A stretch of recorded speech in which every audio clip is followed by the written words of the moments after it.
விஜய் என்ன பண்ணுறாரு, காவேரியை பார்க்கணும் அப்படின்னு சொல்லிட்டு என்ன பண்ணுறாரு, நைஸாக எட்டி பார்க்குறாரு. பார்த்தா காவேரி வந்து வாசலில் வந்து வடை காய வச்சுட்ருக்காங்க.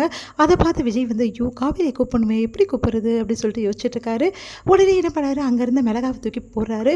பார்த்தா வந்து கரெக்டாக பாட்டி மேலே அது விழுந்தது. ஐயோ பாட்டி மேலே விழுந்துச்சு அப்படின்னு சொல்லிட்டு மறுபடியும் இன்னொரு மிளகாவை தூக்கி போடுறாரு. அதுவும் பாட்டி மேலே விழுது. என்ன மிளகாவாக வந்து விழுதுட்டுருக்கு எனக்கு அப்படின்னு சொல்லிட்டு பாட்டி சொல்கிறாங்க. உடனே உங்களுக்கு மிளகா விழுமே, வேலை செய்யாமல் இருக்கிறதுக்கு ஏதாவது ஒரு சாக்கு சொல்கிறீங்களா அப்படின்னு சொல்லிட்டு சாரதா வந்து அவங்கள கட்டிக்கிறாங்க. உடனே வந்து அதெல்லாம் ஒன்றும் இல்லை, உண்மையிலே மிளகா தான் விழுது அப்படின்னா, முதல்ல இங்கேருந்து கிளம்பி போங்க, சும்மா வேலை செய்யாமல் இருக்கிறதுக்கு ஏதாவது ஒன்று சொல்வீங்களே அப்படி சொல்லிட்டு அப்படின்னா, போடி நான் போகிறேன் அப்படி சொல்லிட்டு போகிறாங்க. பார்த்தா வந்து நம்ம காவேரி மட்டும் இருக்காங்க, சாரதாவும் போயிடுறாங்க. அப்பா அத்தை போயிட்டாங்க அப்படின்னு சொல்லிட்டு கரெக்டாக வராங்க. நம்ம விஜய் வந்துட்டு வந்து சரி வத்தல் தான் காய வைக்கிறீங்க, பார்த்தா மனுஷங்களும் காய வைக்கிறீங்களே, உங்களெல்லாம் என்ன பண்ணுறது, இப்படி காய விடுறீங்களே அப்படின்னு சொல்லிட்டு சொல்லிட்டு இருக்காரு. காவேரி கிட்டே காவேரி வந்து பார்த்துட்டு இருக்காங்க. பார்த்தா சாரதா பார்த்துடுறாங்க. பார்த்துட்டு காவேரி எப்படி சொல்லிட்டு பயங்கரமாக கத்துற, உள்ள வாடி அப்படி சொல்லிட்டு கத்துறாங்க. ஐயோ விஜயா அப்படி சொல்லிட்டு வந்து காவேரி உள்ளே ஓடி போயிடுறாங்க.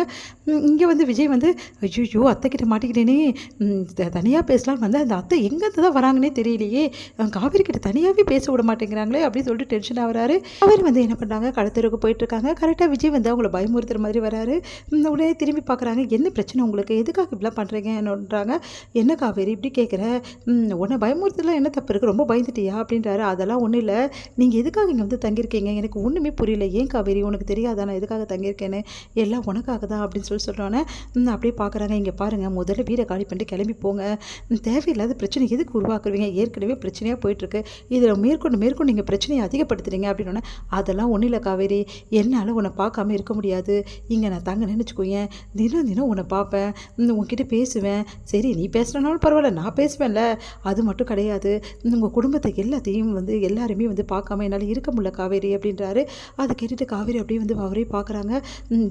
எப்போவுமே உன்னை பார்த்துட்டு இருக்கிறதுக்காக மட்டும்தான் நான் இங்கே வந்தேன் காவேரியோட சந்தோஷம் தாங்க முடியல காவேரிக்கு. அப்படியே சந்தோஷமாக வந்து அப்படியே பார்த்துட்டே வந்து நடக்கிறாங்க. இங்கே சந்தோஷப்படுறாரு நம்ம விஜய். அடுத்து வந்து விஜய் என்ன பண்ணுறாரு, ரொம்ப சோகமாக உட்காந்துருக்காரு. அப்போ கரெக்டாக ஹவுஸ் ஓனர் அங்கே வராரு. ஹவுஸ் ஓனர் வந்து என்னப்பா ரொம்ப சோகமாக இருக்கேன்னொன்னே, என்ன சார் மேலே வந்திருக்கீங்க அப்படின்னோடனே, இந்த டைமுக்கு நான் மேலே வருவேன்ப்பா, மொட்டை மாடியில் தான் எனக்கு வேலை, என்ன சார் சொல்கிறீங்க, என்னப்பா பண்ணுறது, எனக்கும் வந்து லவ் ஃபெயிலியரு, அதனால் ஏதாவது வந்து பாட்டு கேட்டுக்கிட்டு அப்படியே வந்து ட்ரிங்க்ஸ் சாப்பிட்டுட்டு இருப்பேன் சார். உங்களுக்கும் பழக்கம் இருக்கா, அப்போ உனக்கும் இருக்கா, இல்லை சார் எப்பாவது லைட்டாக, ஓ அப்படியா, வாப்பா இன்றைக்கி நம்ம கம்பெனி கூட எனக்கும் ஜாலியாக இருக்கணும்ல அப்படின்னு பாட்டு போடுறாரு.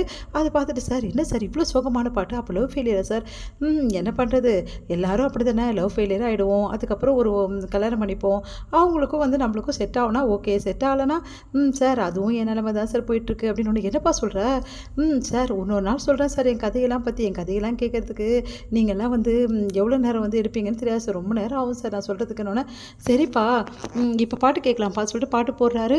உடனே வந்து சோகமான காதல் பாட்டாக போட்டுட்ருக்காரு. இதையெல்லாம் கேட்டுட்டு வந்து ஒரு மூடில் வந்து விஜய் வந்து ஆட ஆரம்பிக்கிறாரு. தொடர்ந்து வந்து விஜய் என்ன பண்ணுறாரு, ட்ரிங்க்ஸ் சாப்பிட்டுட்டு செம்மையாக ஒரு குத்தாட்டம் போட்டுட்ருக்காரு. இங்கே என்ன இவ்வளோ சத்தம் இருக்குது அப்படின்னு சொல்லிட்டு சாரதா டென்ஷனாக வராங்க. பார்த்தா எல்லா குடும்பமே வந்து பார்க்குறாங்க. பார்த்தா விஜய் வந்து செம்மையாக ட்ரிங்க்ஸ் பண்ணிவிட்டு செம்ம டான்ஸ் ஆடிட்டுருக்காரு. எல்லாமே சோகமான காதல் பாட்டாக பாடிட்டுருக்காரு. இதெல்லாம் பார்க்கும்போது சாரதாவுக்கு செம்ம கோவம் வருது. இந்த பையனுக்கு வேறு வேலையே இல்லையா, செம்ம அமுக்கலை பண்ணிகிட்ருக்கானா, வேணும் தான் பண்ணிகிட்ருக்கா, இப்போவே இவனை நல்லா 4 வார்த்தை கேட்குறேன் அப்படின்னு சொல்லிட்டு சாரதா ஓடி போக பார்க்குறாங்க. உடனே ஓடி வந்து எல்லாருமே தடுக்கிறாங்க. நம்ம குமரனும் வந்து தடுக்கிறாங்க. அத்தை ப்ளீஸ் அத்தை, வேணாம் அத்தை, சொன்னால் கேளுங்க அத்தை அப்படின்னோடனே, இவனுக்கு எவ்வளோ திமிர் இருக்கும் இந்த மாதிரிலாம் பண்ணுறதுக்கு அப்படின்னு சொல்லிட்டு டென்ஷனாக வராரு. இங்கே வந்து யாருமே கண்டுக்காமல் விஜய் பாட்டு டான்ஸ் ஆடிட்டு இருக்கா. இதை பார்த்த காவேரி வந்து ஐயோ எனவே பிரச்சனையாக இருக்குது, இதில் இவர் வேறு இப்படி பண்ணுறாரு அப்படி சொல்லிட்டு பார்க்குறாங்க. உடனே வந்து விஜய் என்ன பண்ணுறாரு, என்னோட பொண்டாட்டியை எனக்கு திருப்பி கொடுக்க மாட்டேங்கிறாங்க சார், என் பொண்டாட்டி எனக்கு திருப்பி கொடுக்க சொல்லுங்கள் சார் அப்படின்னு சொல்லிட்டு கேட்டுட்ருக்காரு. இதெல்லாம் பார்க்குற சாரதா அப்படியே டென்ஷனாக வந்து விஜயை முறைச்சி பார்க்குறாங்க. காவேரி என்ன பண்ணுறதுன்னு தெரியாமல் தவிக்கிறாங்க.